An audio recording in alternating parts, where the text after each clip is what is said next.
start the program. May I have your attention, please? My name is Dick Costello. I'll be your master of ceremonies for this evening. The first order of business is the invocation, which will be given by Reverend Donald McAllister, the chaplain, Mercy Hospital in Portland.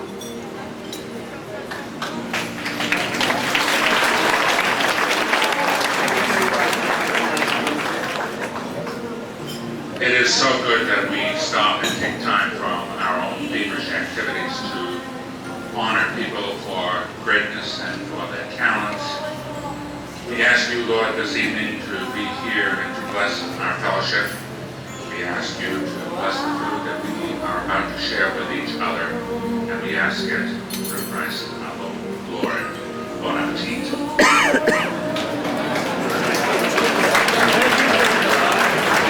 Enjoy your meal. We'll be back around.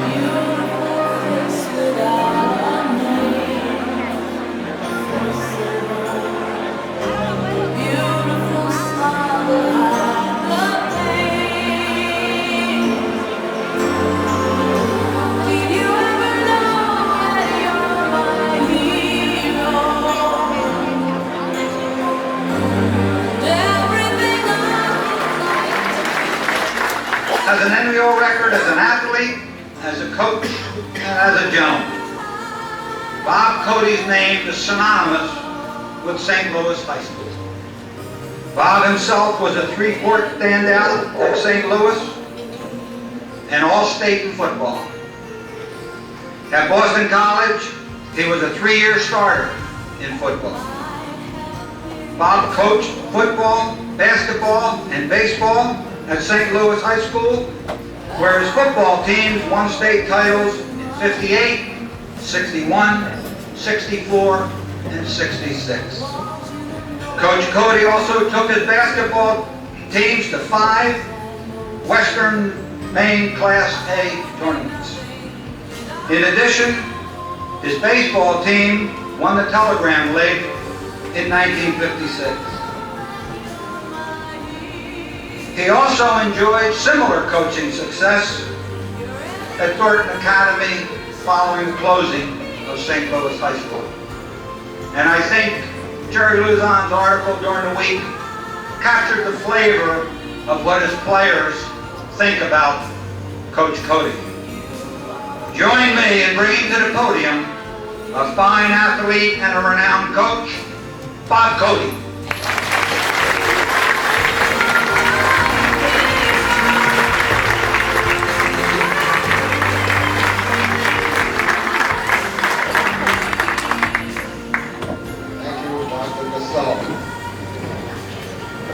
It's amazing to see these young athletes here standing before the podium earlier and wondering, wow, could we ever compete against those young people? The size, the intelligence made it very, very difficult for us. And you must remember, according to Jetty Newman, at one time I was 6'2". And my legs bowed. Now I'm 5'10". You know, I really have been lucky all my life. I worked at fine institutions, St. Louis High School, Thornton Academy, tremendous amount of cooperation, dedication among many people. I'm fortunate, my marriage, my children, with our health. The golden years at times get a little tough, but we manage. I enjoyed working with athletics. It was fun getting up in the morning and going to work. It was fun to be associated with young people. It was a joy to work in the classroom, on a football field, for a while on the basketball court, with these guys who used to call fouls against my favorite basketball players. It was a joy to be associated with so many fine people in the coaching profession. people who I've read their names on the list of honorees prior to this period. Men like Norm Paradise at Lewiston High School, Jack Flynn at South Bolton, who's going to Scarborough. I don't believe he's making a comeback. Steve Grender at Auburn, Bill Curran at Shepherds, Patty Davin at Western. The list goes on and on. And even the sports reporters were quite kind to us. You see Dick Doyle sitting here, and Carol the I. Rhymes, who called me out on strike a number of times. This made it enjoyable. And this evening is a culmination of all of this. But before I go on, there are two questions that people ask me all the time. What do you do with your time? And do you miss coaching? Well, I'm quite busy. I do gardening, I do reading, I try to do it every day, I do the crossword puzzle, and I get up late. Go to bed late. My wife and I enjoy our time together. Time is getting shorter. We don't have many years, but we aim to enjoy it. Another question people ask me, who influenced you the most? There were a lot of people in my life who were very influential. My parents, my wife, other coaches, but probably the most, I would have to say, was my college coach, Mike Hollaback. My last 2 years in college, he allowed me to make all the defensive calls. He allowed me to make changes on my football field. It gave me confidence. And I try to instill this confidence in the young people I dealt with. So certainly, I owe a great deal of gratitude to other coaches, but to Mike. And he also told me one story. I'm sure some of you have heard this before, but it's my favorite story I'm going to tell you. I've got a captive audience as I have it in the classroom. In 1942, Boston College, I think I'm right in the year 1942, had an undefeated team. They were ranked number 1 in the country. And they were invited to the Orange Bowl. They had one game left to play against their patsy, Holy Cross from Michigan. Mike Hollaback was the captain of that team. It was a sure thing. BC could not lose. Holy Cross had had a mediocre season. The score at the end of that game was BC 12, Holy Cross 55. Mike Hollaback, the captain of that team, had scheduled a celebration that evening for the entire BC football team. Was scheduled to attend a victorious party at the Coconut Grove.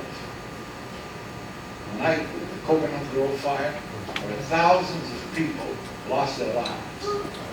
Had BC won that game, the entire football team would have been there.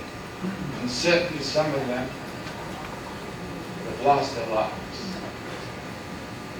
So winning is important, but there are other things certainly more important in life. And like Charlie introduced his 9 kids, I want to introduce mine.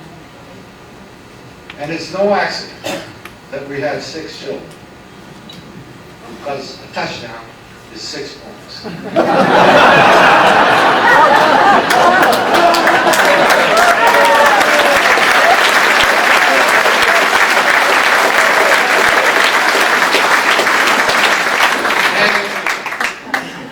And we have 11 extra points. 5 2-point pointers and a single pointer.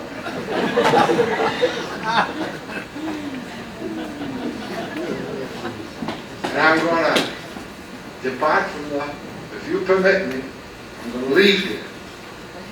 I'm going to go to the table where my kids are sitting, and I'm going to hug them. And I'm going to hug my wife too.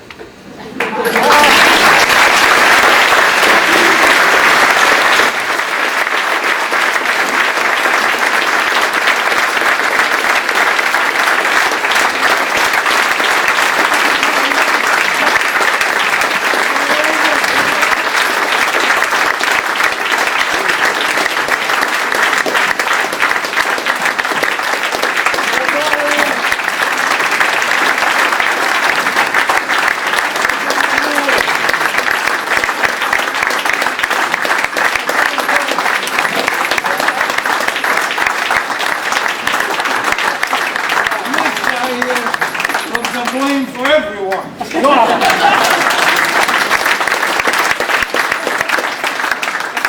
This is my wife Rita. And when we were in high school, we were dating.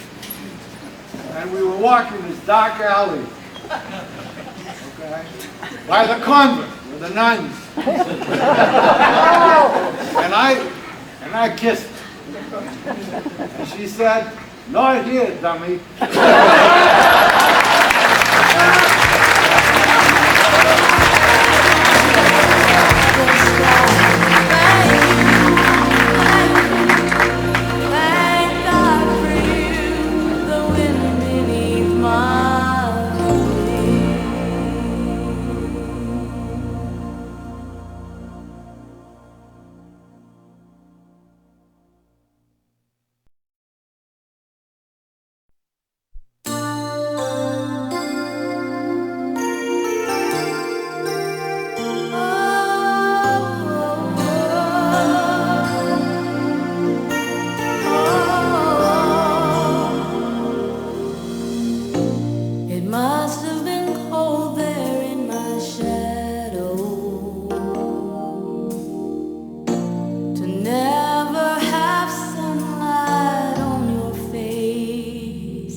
my wings. 'Cause you are the wind beneath my wings. Oh, the wind beneath my wings. You are the wind beneath my wings.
There are places I remember all my life, though some have changed, some forever, not for better, and some have gone, and some remain. All these places had their moments with lovers and friends I still can recall. Some are dead and some are living. In my life, I